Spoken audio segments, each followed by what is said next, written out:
Stefon, thanks. Sorry, I didn't, spend a couple of days. I usually get to talk to you on Wednesday. But, obviously, it's a different time, a very emotional time. Taken back by some, things that's been going on. But I want to be here to say, sorry I wasn't available for those couple of days. It's a different kind of time, but dealing with everything, it's definitely an open case, so I can't even say anything about it. I will be open to any football questions, anything you want to know. I'm saying I don't want to be rude or disrespectful in any way. So if anybody asks me a question that's pertaining to it, I'm obviously just give you a look. Y'all kind of know me at this point, but shoot. What kind of support have you had, Stefon, from your teammates? We saw you yesterday on the field breaking huddle, and it seems like you're the leader out there at this point still. Is that a football question? Well, it's not about any sort of crime. It's just about how you lead and how your teammates support regarding football, I'm gonna continue to be the guy I've been. Trying to finish the season strong. Have you and Christian talked or texted? Christian is my close teammate. But talk about what per se. Christian Barmore, you and he both dealing with some stuff off the field. Have you talked? Is that a football question? Try not to be rude. I said it in the beginning. I hear you. Yeah. I ain't gonna say I wasn't.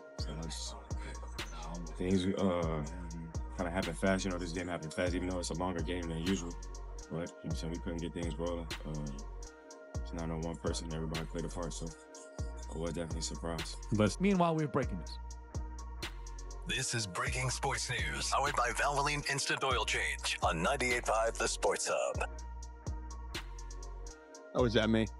This according to Tom Pelissero on Twitter. You are the update guy. Yeah, no, okay. Just making sure I didn't know if you wanted to do it. No, we're going to The Patriots have informed four-time Pro Bowl wide receiver Stefon Diggs that they are releasing him after the start of the league year next week, per sources. So, that $6 million guarantee was a factor. Had to have been. Or, also, maybe they want to do right by him and give him every chance to land the next job. So we'll release you into the free agency and you'll have every chance to land on your feet. And that's our way of doing right by you versus stringing you along. Well, on that part of it, they're doing the right thing. Absolutely. He deserved that because he held up his end of the deal. Absolutely. So he gave him more than anyone could have realistically expected. Overall, was by all accounts, a good teammate. There was even some leadership quality there, all of that. By the way, I said to you a month ago, when that $6 million thing came up, I said, there's no way the Patriots are going to commit to that $6 million. No way. They weren't going to, with everything that was going on with him at the time, it just felt like they were going to get out. Okay, so. But they better not half-ass it. They better not half-ass it. And I am going to be amenable. I'm going to be flexible. You get to pick it, Patriots. You can take a downfield guy like Alec Pierce. You can take an outside boundary guy like A.J. Brown. You can trade for a promising former high draft pick who has won out his welcome somewhere else. I'll let you choose, but I'm going to follow the money. No, I ain't giving. I be talking to y'all like we friends. I didn't care about that, sir. I wasn't thinking about them winning 4 games. That didn't have nothing to do with it. I wanted to go somewhere where I was going to be in a good situation. I had some experience being in the league. I wanted to have a good head coach. I wanted to have a good OC. And I knew that they were going to have a good defense. Stefon Diggs lost more than just the Super Bowl. So he allegedly lost his woman, Cardi B. Now, y'all, we had just talked about how happy Cardi was that they were going to the Super Bowl. This was so packed and jumping, but you know what? Us Pat fans, we stuck together and we stuck it out and we won. We all we got, we all we need, like Mr. Diggs said, L. But when the Super Bowl actually came, Cardi didn't have much to say anymore. So a reporter asked her if she had any advice, but she kept it surprisingly short. Message for Stefon before the game. One inspired message from him. Good luck. She said, Cardi said good luck and walked away. Good luck. Is that some kind of sick foreplay that only Cardi and Stefon would understand? I'm like, what happened? What happened to, like Mr. Diggs say, we all we got, we all we need. Ow. What, like, where? It's only been 3 business days, y'all. Oh my gosh. Well, I would be like that too because Stefon's other baby mama was also at the Super Bowl. She was also there. And then fans noticed the ultimate sign of a breakup. They unfollowed each other on Instagram. Okay, all right? And so I'm like, you know what? Of course you didn't win the Super Bowl. You got too many women and babies in the same place. Good grief, Stefon.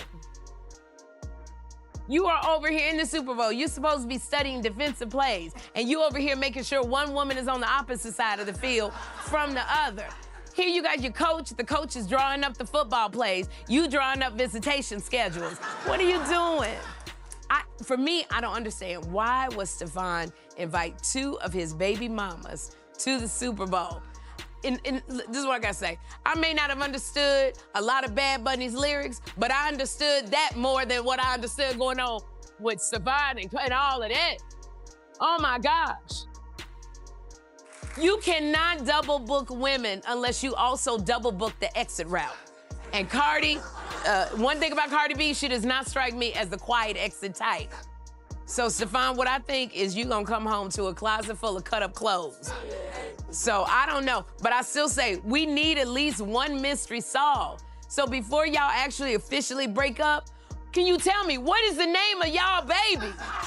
What's the baby's name? Stefon Diggs should be locked in right now. Super Bowl week is supposed to be the biggest moment of an NFL player's life. The cameras are everywhere. The spotlight is blinding. The entire world is watching. But instead of people talking about touchdowns, people are talking about lawsuits. And not just one. We're talking about a legal storm so messy, so layered, that it's starting to feel like Diggs can't go a single month without another headline exploding around him. Oh, and what makes this story even crazier? It all starts with something you would never expect. A Ferrari. Imagine this.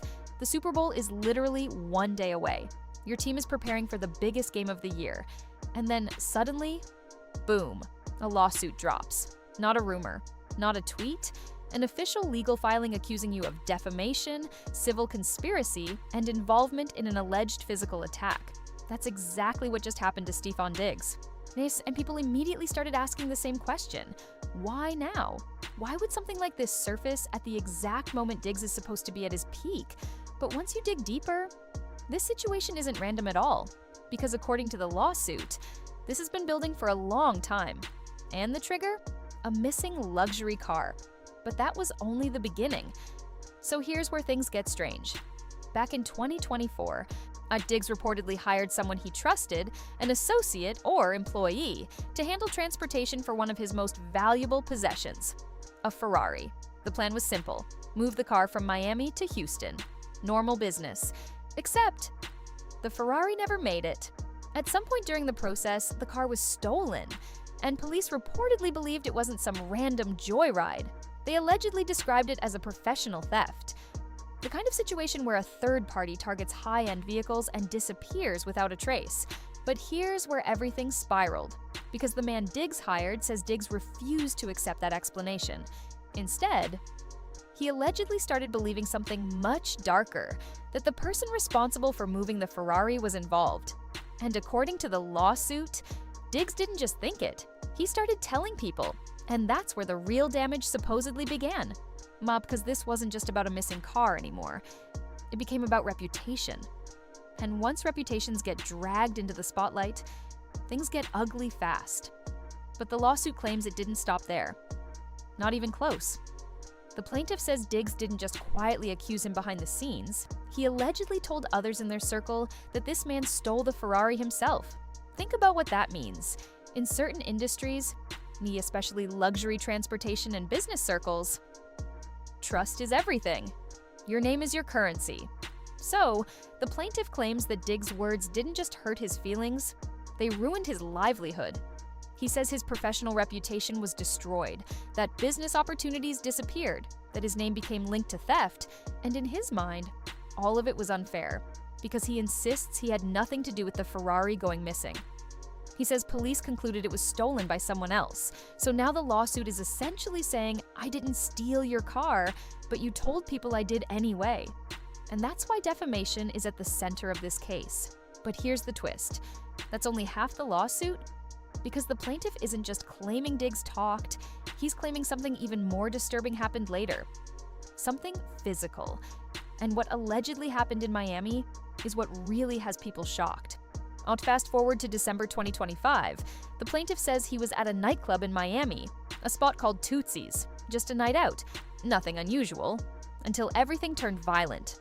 According to the lawsuit, he claims he was suddenly attacked by a group of men he believes were connected to Stefon Diggs.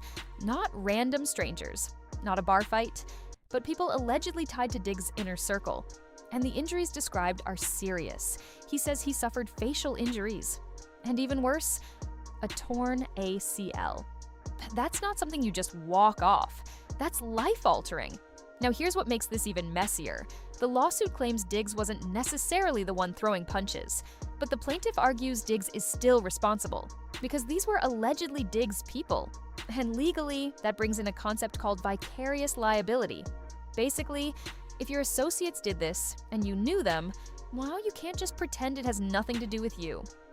But it gets even more complicated because another major name was allegedly present that night: Diggs' brother.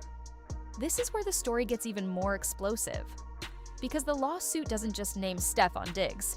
It also mentions his brother, NFL star Trayvon Diggs. The plaintiff claims Trayvon was there during the alleged attack, watching. And according to him, Trayvon didn't step in, didn't stop it, didn't help. Now, Trayvon isn't accused of throwing hands, but being named at all drags the entire family into the situation. And once family gets involved, the public starts looking at this differently. Because now people aren't asking, is Diggs being sued? They're asking, what kind of environment is surrounding him? And that question is getting louder. Because this lawsuit isn't happening in isolation. Diggs has been dealing with multiple legal situations stacking up. And the pattern is what has fans talking. Here's where things get heavy. Because while this Ferrari case is blowing up right now, it's not the only situation attached to Diggs' name. There have been other allegations in recent years, including claims from a former partner, reality personality Mulan Hernandez. She filed a lawsuit alleging a June 2024 incident where she says she was injured during an argument. She claims she suffered a concussion. Diggs, on the other hand, he denies her version completely. In fact, he previously filed his own lawsuit against her, claiming she was the aggressor. So now there are dueling legal stories with completely different accounts. And then there's another situation involving a former private chef. A police report was filed after she alleged a physical confrontation over payments. That case reportedly led to serious charges being discussed. So when people say Diggs is dealing with lawsuits left and right, they're not exaggerating. The headlines have been piling up. And that's why some fans are starting to feel uneasy. Because one lawsuit, maybe bad luck. Two, complicated. But multiple accusations from different directions, that's when the public starts wondering what's really happening. And then you add one more layer, the celebrity chaos. Because yes, Cardi B is now part of the conversation too. Stefon Diggs has been trending for reasons that have nothing to do with football. People have been spotting him with Cardi B. The internet immediately went wild. And once that happened, every legal headline started spreading even faster. Because celebrity attention amplifies everything. And then rumors started stacking on top of rumors. Speculation about relationships, stories about secret drama, even wild accusations from entertainment figures claiming inappropriate behavior. Now, it's important to say, not everything online is confirmed. A lot of it is internet noise, but the problem is, when your name is already surrounded by lawsuits, the rumor machine gets louder, and the public stops separating fact from speculation. Everything becomes part of one giant cloud, and Diggs is now playing football inside that cloud. Which brings us back to the timing, because people keep asking, why did this Ferrari lawsuit drop right before the Super Bowl? That timing feels almost intentional. Let's be real, filing a lawsuit is a process. It doesn't just appear overnight. So the fact that this case surfaced days before the Super Bowl has people raising eyebrows. Some believe it's strategic, a way to put pressure on Diggs, a way to force attention, a way to embarrass him publicly at the worst possible moment. Others argue the opposite, that maybe this was the only time the plaintiff felt he could finally be heard. Not because suing a superstar athlete isn't easy. Either way, the timing guarantees one thing: maximum exposure. And now Diggs is facing the biggest game of his career, with the biggest legal shadow of his life hanging over him. So what does this all mean? Is Diggs being targeted? Or is this the result of something deeper? That's the question dividing everyone. Stefon Diggs is standing at a crossroads. On one side, he's an NFL star with talent, fame, and a legacy still being written. On the other, he's surrounded by lawsuits, accusations, and nonstop controversy. And the Ferrari case might be the most surreal symbol of it all, because it started with a luxury car, but it's ending with reputations, injuries, family names, and legal chaos. And the scariest part is, this story is still unfolding. No final verdict, no resolution, just more questions. And as Diggs steps onto the field under the brightest lights imaginable, people aren't just watching for touchdowns anymore. They're watching to see what happens next, because the Super Bowl might end in a few hours. But this drama, it's far from over.